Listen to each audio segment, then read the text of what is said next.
Olá, nozes! Eu sou o Fred e sejam bem-vindos ao Casca de Nós. O review de hoje é o capítulo 1085 de One Piece, A Morte de Neftari Cobra. E com ele mais um pedido de capa, dessa vez do Frank apontando ou ajudando visualmente ali as tartaruguinhas a chegar no mar, enquanto ele chora, porque o Frank é exatamente assim, um cara super emotivo, que não tem medo de entrar em contato com o seu lado mais sensível, mesmo ele sendo um machão, talvez justamente por ele ser um machão, é de se pensar. Sem mais delongas, pro capítulo. E já entramos de cabeça com o Rei Cobra descobrindo que existe sim um rei do mundo. É interessante que Mu fala de si mesmo a partir da terceira pessoa, né, com esse Mu.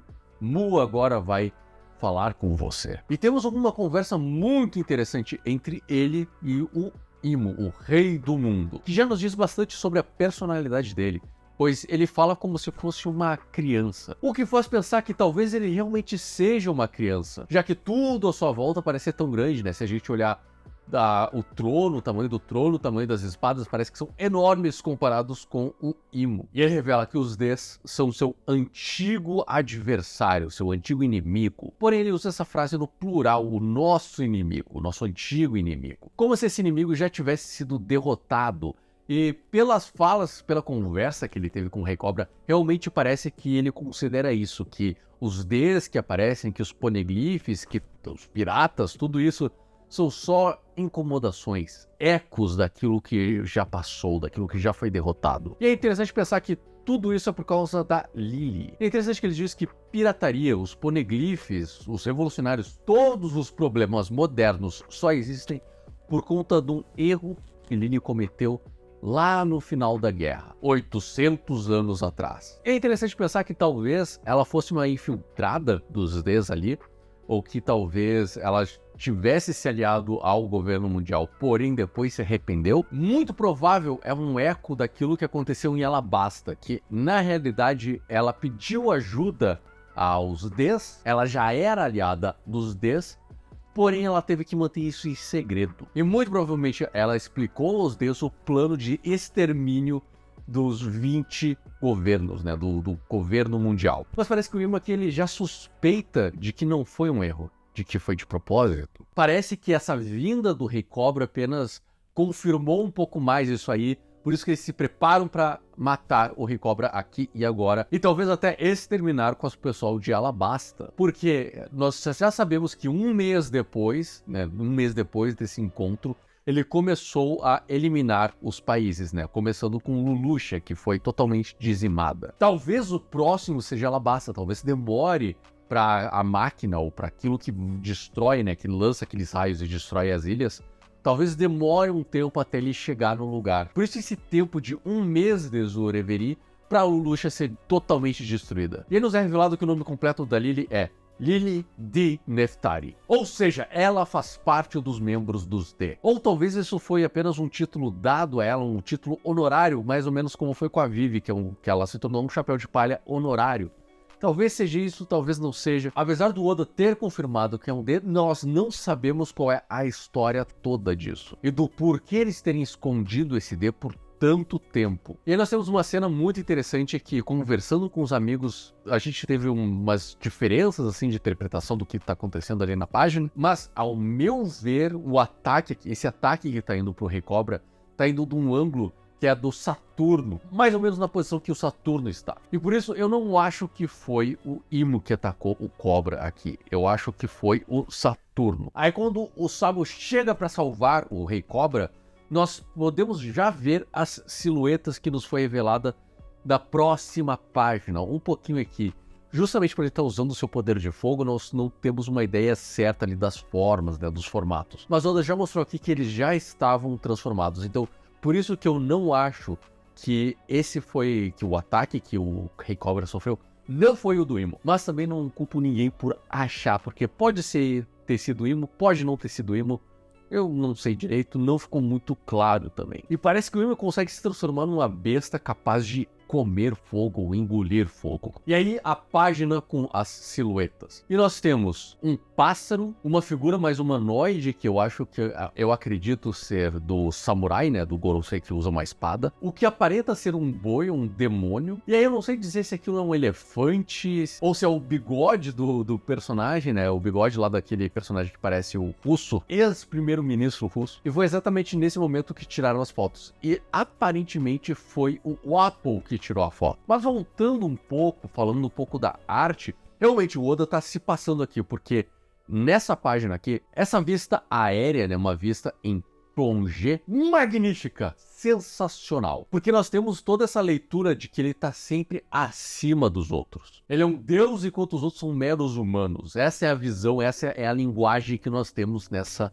imagem. E aí, de novo, quando o Sabo está fugindo, temos essa figura logo ali atrás que parece que é uma raiva, assim, um ódio extremo perseguindo eles, enquanto os lacaios, né, os Goroseis com seus poderes de fruta, aparentemente. A gente não sabe exatamente se é poder de fruta, mas muito provavelmente é poder de fruta. E o Rei Cobra, no seu momento mais glorioso de todos, o momento Pedro dele, diz ao Sabo que ele também é um D. E aí nós temos um mini flashback do Sabo, né, dizendo ali, vocês dois têm D, que coincidência, né? E aí o Luffy, se tu quer ser um D também, por que não bota Sé de Bo? Eu simplesmente adoro o Luffy, mas é interessante como isso também forma Sad Boy, né? A frase ali, Sad Boy.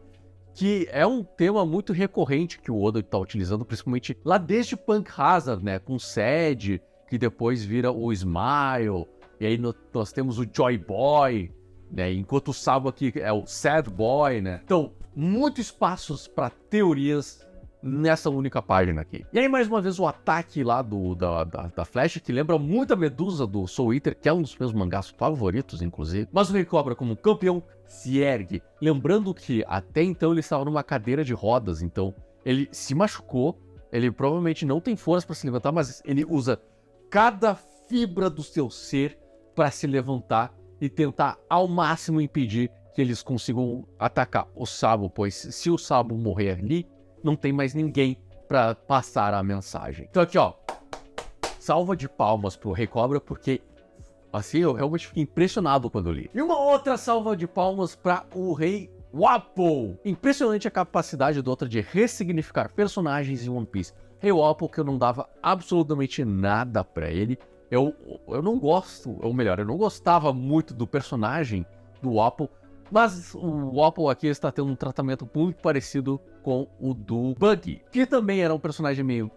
Até que lá em Impel Down ele foi ressignificado, ele ganhou uma nova missão, uma nova imagem. E eu acho que é isso que o Oda está tentando fazer com o Wapol. Ele já tentou fazer isso com o Wapol Metal, né, fazendo ele criar esse metal especial que o Frank usa, fazendo dele um personagem mais útil, porém aqui ele é um dos personagens mais importantes da história do One Piece. E eu acho impressionante a forma que o Oda faz isso, porque aí nós cortamos para o Reverie, né, em que a Vivian sumiu e o Rei Cobra não apareceu para a reunião. Afinal, ele estava se encontrando com o Imo lá e foi morto, né? E a Vivian foi raptada pela CP0. E como a CP0 tá parecendo extremamente incompetente nesse momento. Porque eles foram incompetentes em Onigashima, eles foram incompetentes no Egghead, eles foram incompetentes até em Dressrosa, e eles estão sendo incompetentes aqui também, não conseguindo nem segurar uma princesa. Mas eu tô me adiantando aqui, porque aí nós temos duas informações que o Oda utiliza a inteligência da CP0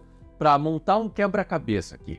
Que o Fujitora ajudou os revolucionários a libertar os escravos e a escapar. Então tivemos ali uma pequena briga entre o Fujitora e o Ryokogyu. E de que a grande frota dos Chapéus de Palha está começando a ganhar uma notoriedade. Muito importante isso, porque nós estamos tendo vitória atrás de vitória, atrás de vitória, atrás de vitória.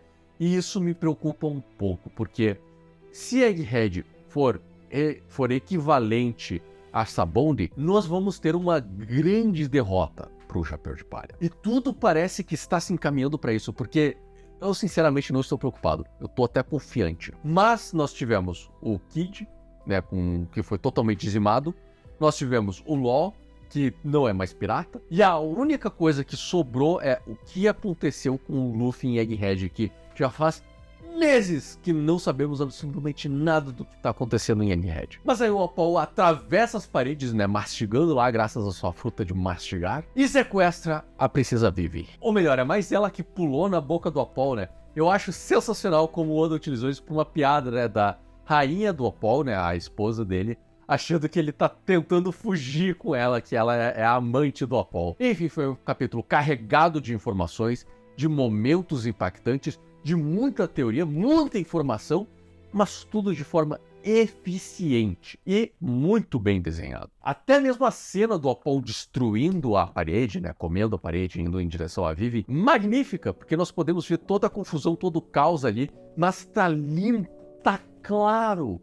A única coisa que eu tenho que reclamar dessa página dupla é que ela é uma página dupla, não precisava. Meio confuso ali onde ler, né, se é os quadros de baixo, se é os quadros da lateral, mas eu acho que isso se torna mais fácil na versão física, porque aí nós temos a divisão física dessa página dupla, que indica que o lado direito é para ler primeiro e o lado esquerdo é para ler depois. Um completo oposto do que estava acontecendo em Onigashima, que era muito mais a parte digital, ele estava dando uma importância muito mais para a versão digital do que a versão física. E como One Piece está desde o final dos anos 90, eu acho que o Oda devia se preocupar muito mais com a versão física do quadrinho. Não é de hoje que a Shueisha, ou mais especificamente ainda a Shonen Jump, tem tentado explorar muito mais o meio digital do que o meio físico. Numa entrevista um tempo atrás, essa inclusive era uma das promessas do novo diretor da Shonen Jump, né, que ele ia modernizar a revista, se preocupando muito mais no meio digital do que no físico. Mas, para alguns quadrinhos, eu acho que o físico é o mais importante. Esse é o caso do One Piece, que já é muito antigo. É a história mais velha que temos na revista. E eu gosto quando, pelo menos, tentam, se esforçam para manter um padrão, né, de estilo. Algo extremamente complicado quando se tem mais de 20 anos, né, de publicação. Mas enfim, estou gostando do caminho que o One Piece está indo. Gostei bastante desse capítulo.